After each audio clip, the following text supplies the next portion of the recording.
Okay, so this is the setup I have. I'll just try to point you through it. The Lumina stage here is 4-axis. This is a 3-axis with 2 on top, Nanomax on the left. The same thing on the right. There's a long travel to pull the whole thing out on both sides.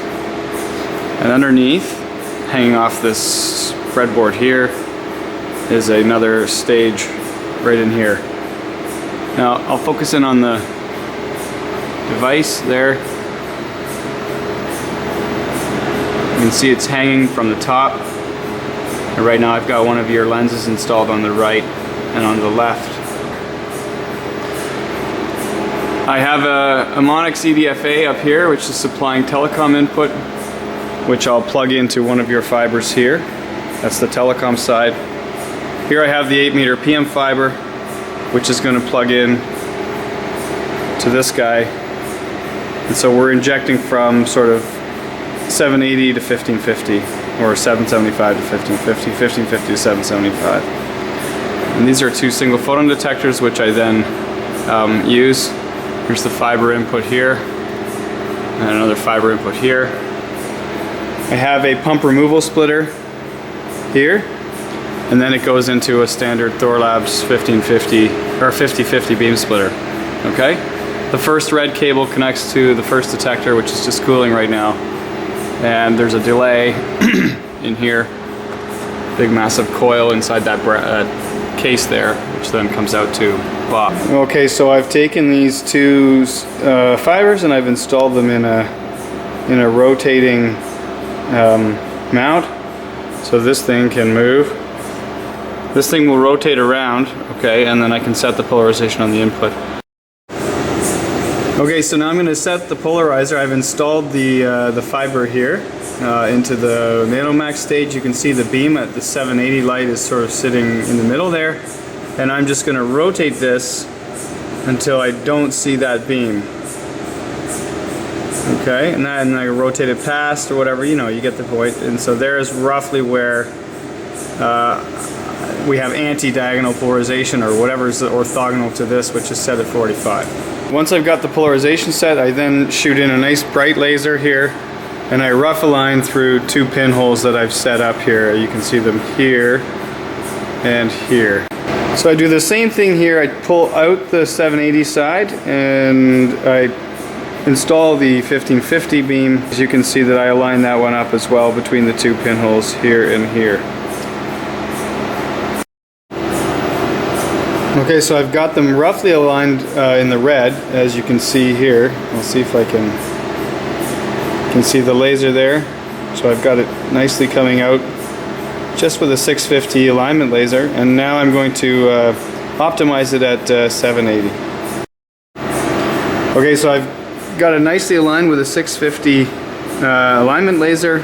They're far enough apart that I'm not concerned about the focal lengths at this point, but they're still coupling nicely. You can see I've got the laser coming through the beam now. But this is at the wrong wavelength, so I'm going to do the optimization at 775. Alright, so I'm getting about 1.7 milliwatts out of the U-bench here. And I'm just going to check my input power. Okay, so my input power is about 8.67 milliwatts at 780, and so the conclusion I draw generally is that the air-coated optics are what's causing such a great loss between the 780 lens and the 1550 lens. So here is the sample.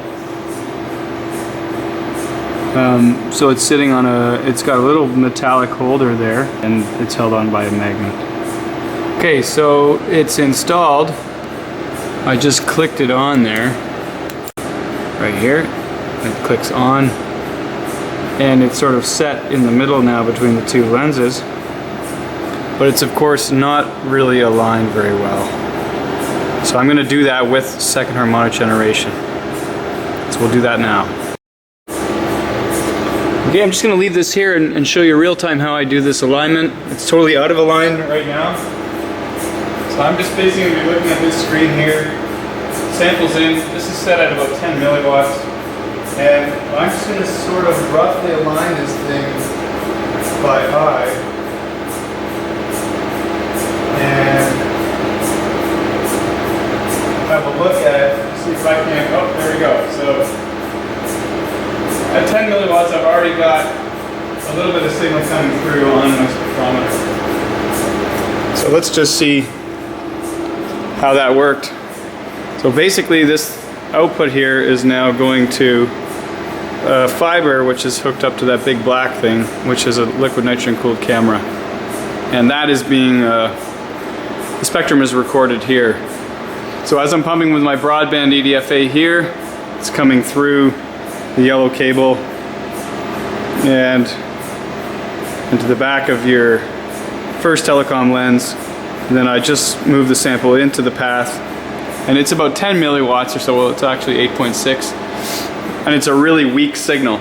So I'm just going to go and optimize that now that I've got something, and you can see how it's really easy to feedback. So if I already just start maybe yawing and pitching this thing, you can see that maybe, oh, I've kind of lost it. I think I pushed it. See if I can get this back. There we go. Okay. So I'm going to just by hand move this rotation mount. Anyways, we'll find the signal again and then I'll optimize it. Okay, I think I've optimized the spectrum or the up conversion.